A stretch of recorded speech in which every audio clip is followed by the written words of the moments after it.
So, hello everyone. For week 6, di-discuss ko naman sa inyo kung ano yung ginawa namin. Di-demo sa inyo na nag-run na yung final testing ng code namin. And sa final paggawa namin ng presentation, i-discuss ko yung mga content nito and kung paano namin ito ginawa. So, stay tuned guys. Meanwhile,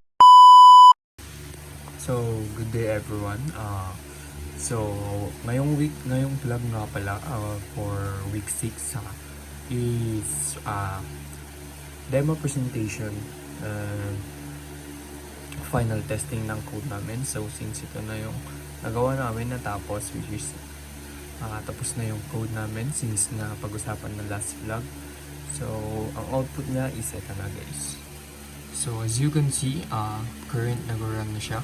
And as you can see, no previous data found. Starting fresh pa lang tayo. So, kapag nagsimula na yung program namin, unang-una yung makikita is yung mga features ng system namin. So, as you can see, meron tayo ditong add resident, view, edit, delete, search, and save data, and load data. So, kapag nag-add resident tayo, mag-view natin yung mga rooms before adding.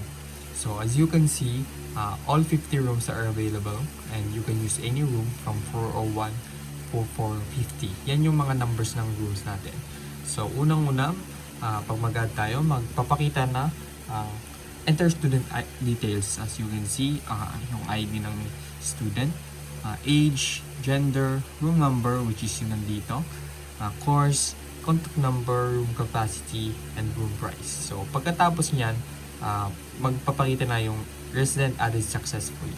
So, kapag pinindot naman natin yung view resident, makikita na mayroon na tayong mga book rooms. As you can see, mag-display dito yung current na nilagay natin kanina. So, ito yun guys.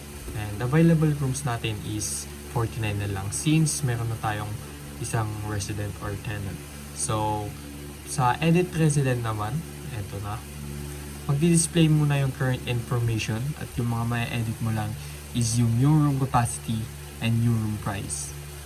And as you can see, mag-search naman tayo ng resident.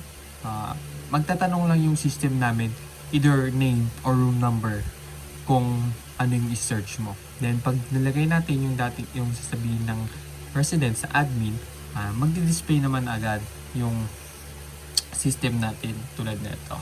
So, for delete resident, mag-enter lang tayo ng ID to delete. So, as you can see, madi-delete na siya. So, sa save data and load data guys, hindi pa natin ma-run since nagloloko pa yung pinaka main compiler natin and hindi natin ma-run dito sa website compiler. And yun lamang po.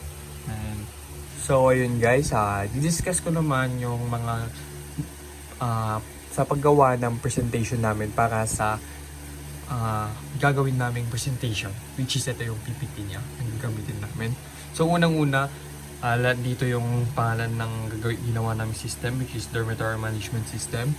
Also, introduction. For introduction, makita nyo naman na andito lahat ng details. And for project overview, which is makita nyo dito na yung system namin will manage dormitory resident and room assignments, track room availability and occupancy, perform system operations, store records, and apply OOP concepts. So yung mga pinalagay namin dito sa PPT namin guys is yung nasa mismong course syllabus and yun yung mismong required sa paggawa ng PPT.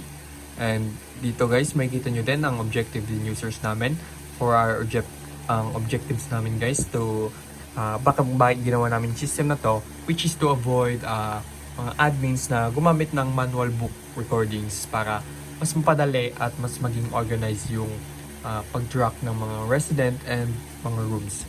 Ang target users namin dito guys is mga small real estate owners and also dormitory administrators. So may challenges encountered din kami guys, which is ang pagtatrack ng availability ng rooms, file saving and data validations, lalo na sa para ma-handle yung wrong inputs ng user and ma-prevent na din ang system error and debugging ng logical errors para yung mga system features namin is nag-run properly. And ang OOP concept applied namin guys is encapsulation, inheritance, abstraction, and polymorphism.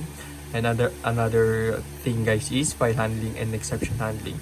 So for future improvements, gusto namin mag-add ng graphical user interface para mag-provide ng mas maayos na user-friendly experience, database integration para mas maayos yung mga data at secure, user authentication para yung system namin mag-improve ng security, nag-restrict lang ng access sa admin, and online reservations para mas maganda yung system namin since makakapag-reserve na yung mga resident sa online and payment tracking to avoid mas mapadali yung pag-track ng admin sa mga payments ng and available balances.